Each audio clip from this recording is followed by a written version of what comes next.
Subscribe to our YouTube channel for in-depth interviews of India Inc.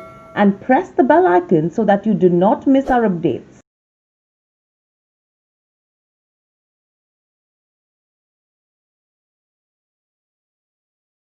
Hello and welcome to Nirmal Bang, ladies and gentlemen. I'm Hiral Dadia. We have with us Keshav, Bhajanka, ED at Century Plyboards joining in.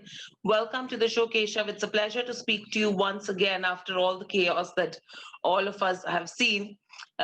Keshav, my first question coming to you is, when we spoke during the first quarter when the pandemic had already started, I don't think so anyone was expecting anything bright. However, from the second quarter onwards, things have started to improve for a lot of varied sectors. And clearly, the impact has not been as bad as all of us had expected. And the recovery seems to be better from there on as well. How would you describe this transition? Hi, Hiral. Thank you so much for having me. I think, when we spoke earlier, we were very pessimistic because, of course, the overall sentiment was pessimistic. Even today, I think that with regards to COVID, there's a lot of optimism around Covishield and the other viruses, the other vaccines that have come out, but there's still fear and apprehension. Um, when it comes to business, I think the recovery has been far, far better than what any of us could have anticipated. And the reason I say this is because um, we had initially thought that maybe in Q2 we would reach 50% odd, and we were of course closer to 90%. In Hmm. Q3 we would reach 70-80%, and I think we'll end up closer to 100%. And Q4 there's going to be a definite growth, which earlier we had hoped. Then Q4 would be back to last year's average. So I think the recovery has been far stronger than what was anticipated, and by God's grace, I think it is here to stay. Right. Hopefully, the performance that we've seen is here to stay, as you're saying. And overall, if you go to see in terms of the performance as well, clearly to what I remember, the volume growth in terms of plywoods has been spectacular.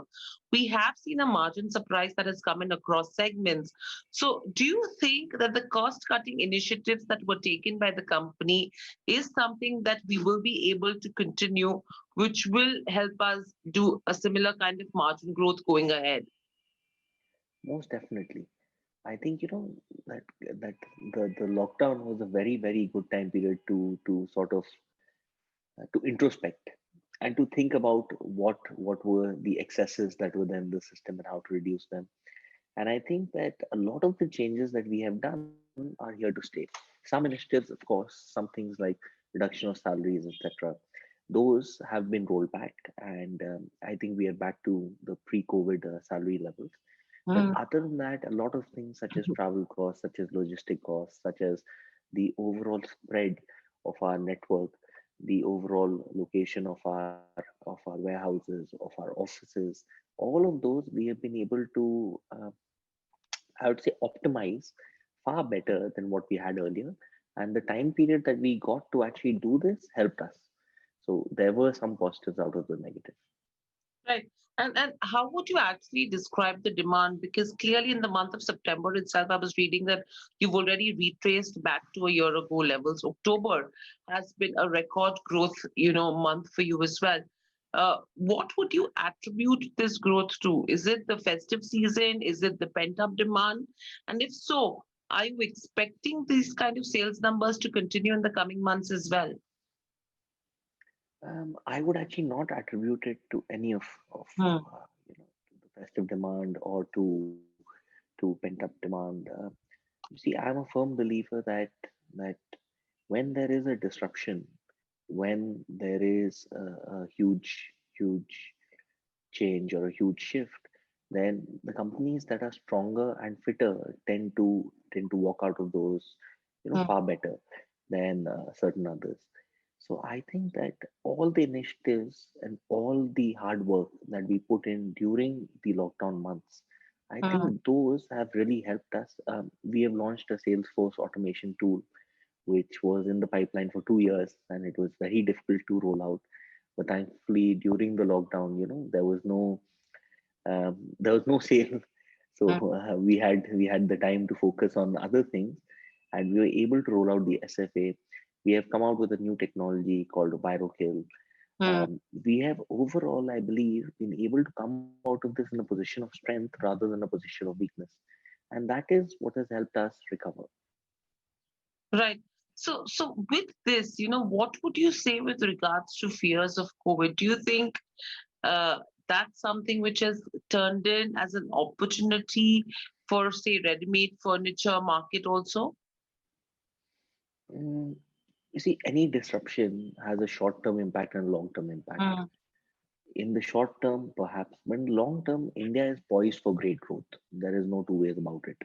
If you look at the consumption of wood panel products in India, it is close to 1 to 1.5 square meters per person, whereas China, having almost an identical population to us, the consumption is 20 square meters per person. mm, I think that growth was always going to come into place.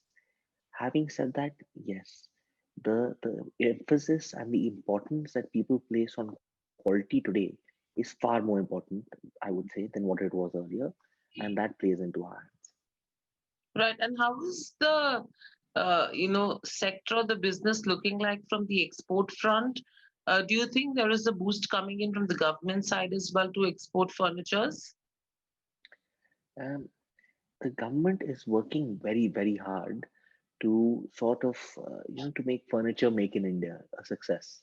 Mm, Having said that, it is very early days still. A lot of the basics that need to be put into place are still not in place. If you look at certain other countries, the cost of power is lower, the cost of mm, interest is lower. Then the logistic cost, the inland logistic cost is far lower as compared to India. So all of these things will take time. But what I can say is we made a lot of representations to the mm. government as a company and as a platform, as the plywood industry altogether or the panel industry altogether. And I think the government is putting far more emphasis Mm, on furniture, on both domestic and export of furniture than what it was earlier. They have realized that this is a huge area where there can be, a reversal in terms of the current account. From a deficit, we can actually go to a surplus. So mm. there are a lot of initiatives they are taking, and we all hope that they come to fruition. Right. So with this, as a company, you've converted a global economic disaster into an opportunity by launching Virokill as well. If you could just tell us more as to how is the demand scenario looking like in the home improvement segment as normalization, returns, and how is the performance of Virokill, especially if you have to take the plywood segment into consideration? Um, you see, we are a company that always thinks we are the first company to come out with actual waterproof, termite-proof Mm, plywood in the country. And over the past 2 decades, we have no complaints. We are the first to come up with GSS technology. We are the first to come up with antibacterial laminates. So I think we're a company that evolves and tries to give our customers something, an experience that they have never had before, right? I think ViroKill is just one more step in that direction. Our R&D team and our factory team are highly capable, and I'd like to thank them for working round the clock to ensure that we were able to get a property that is enabling our customers to feel a little more safe. mm, So I think we are a company that continuously evolves, and this is just one more innovation, to be honest. We have a lot more planned going mm. forward, and I think we are very, very happy that we have been able to add to our consumer safety in any particular way. Right. So, Keshav, overall, if you have to look at laminates, plywood, MDF, going ahead, taking the current market scenario into consideration, which segments of business are going to be growth drivers according to you? All you see, we are experiencing good growth in plywood after Mm, some time, as you mentioned before. Uh, we are seeing laminate segment coming back on track. Actually, the growth has been lower than what we anticipated, but I think now we are more or less getting back on track to what we were earlier.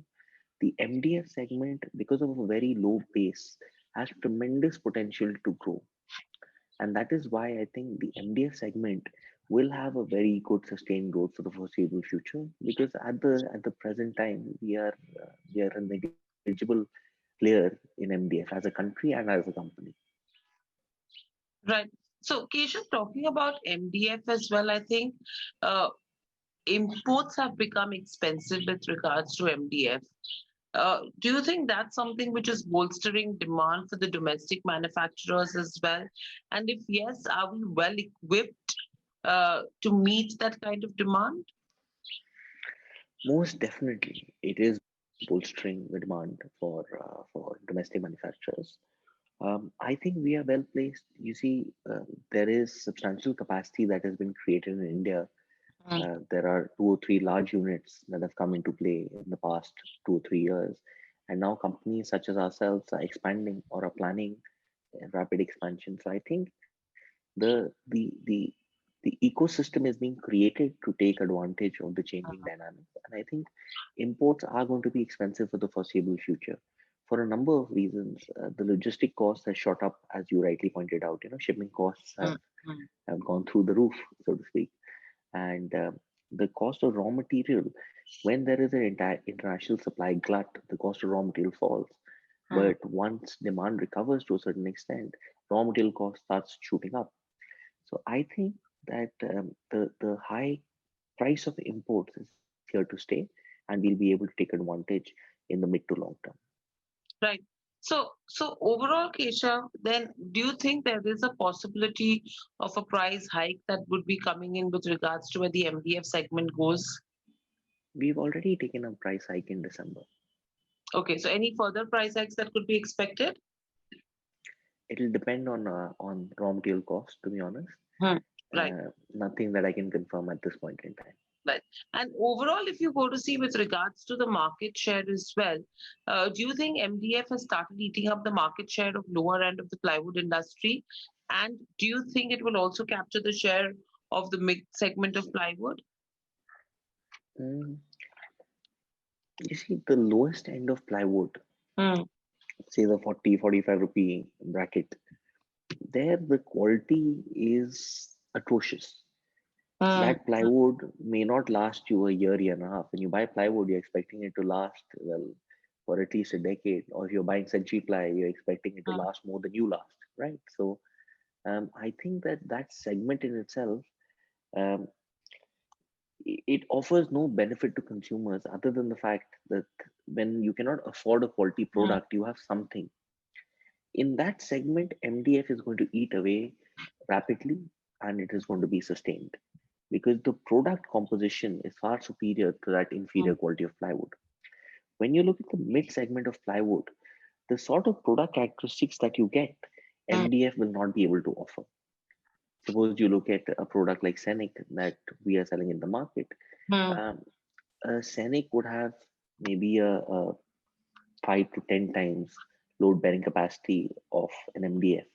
So Hmm. I think that that segment is not going to be affected in any substantial manner, but definitely the lower end segment will. Right. So with this, what would the capacity expansion plans be across categories right now?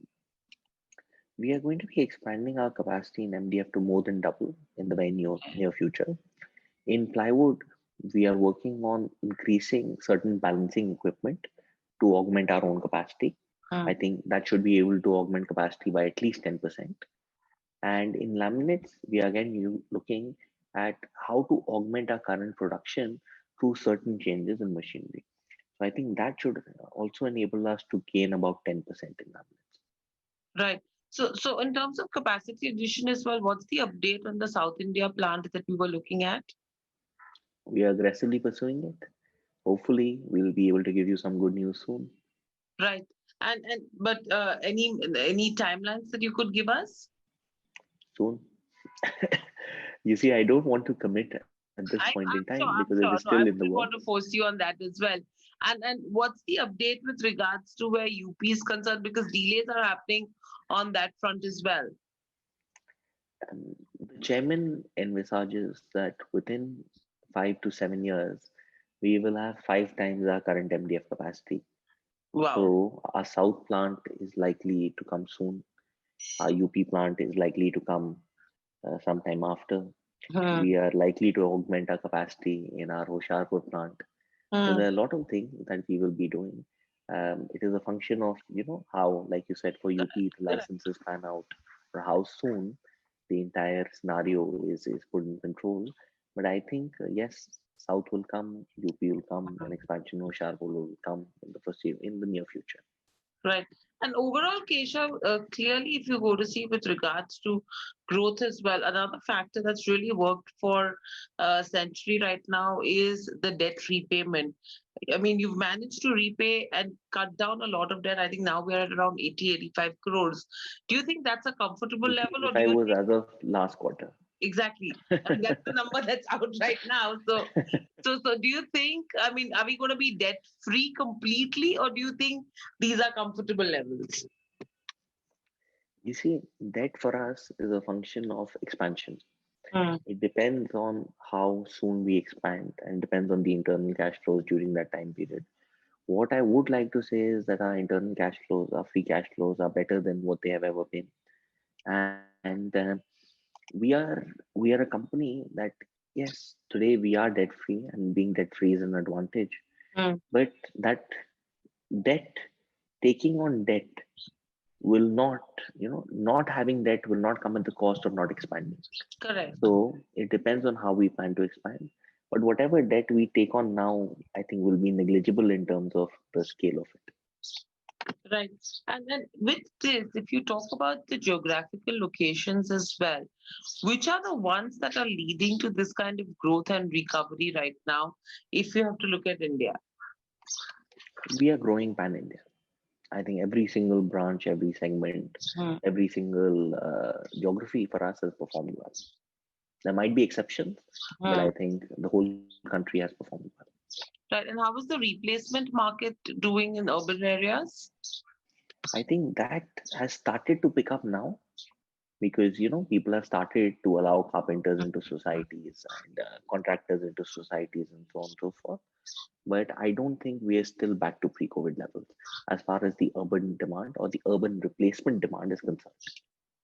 Right. And what's the kind of capex that we're looking at over the next, say, 18 to 24 months? Once we freeze on the plants, I will tell you. Right. And very lastly, if you have to close FY21 and 22, do you think 21 will be, I mean, the second half of FY21 will be able to help us come back to FY20 levels, or do you think we'll still be lower? I think we'll still be a little lower. And 22? Definitely far higher. Right. And very lastly, Keshav, there are just one or two questions coming in from viewers as to by when will MDF capture the lion's share of the wood panel industry, like in China and other developed markets, according to you? In China, MDF does not have the lion's share of the wood panel industry. Mm, mm, mm. The plywood market is close to three times the MDF market in China. So in India Wow. also, I believe that the MDF market will get to a substantial portion of the overall market, Mm. but plywood is going to continue to dominate for the foreseeable future. Okay. And what are the entry barriers for MDF? And what would the position of the unorganized industry be in MDF? You see, one entry barrier is definitely the cost. It is high capex, but other Okay. than that, you will see from a lot of players that setting up a capacity and utilizing that capacity are two different propositions, right? So in MDF, the technical aspects of setting up a capacity Mm, mm. are a nightmare. Okay. In MDF, getting the Mm, quality of production you want from that particular unit, even after setting up that unit, mm. is very tough. Getting to the network, reaching out, because an OEM for someone who a layman who looks at it from the outside is IKEA. For me, an OEM is a 5,000 square feet karkhana in Delhi that Mm, makes 5 crores of furniture in a year and buys 1 crore of MDF.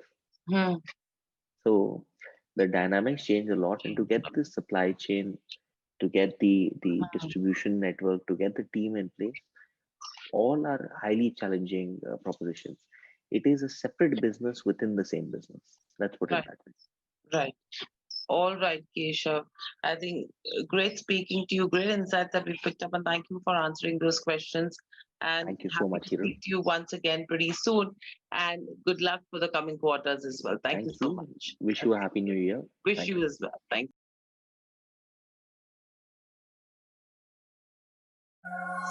you.